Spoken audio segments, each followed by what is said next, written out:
ভাবে দাঁড়িয়েছিল। আয় সজীব আয়।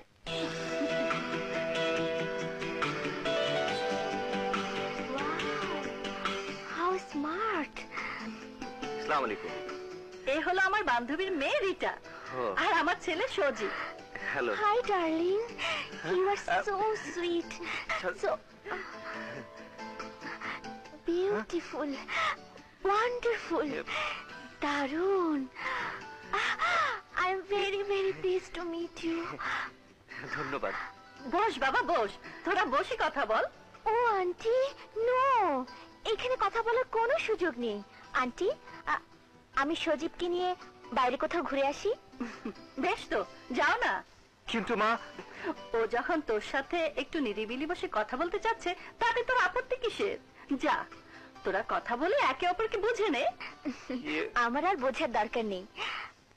I like you very much. চলো darling, come on, come on handsome, come on.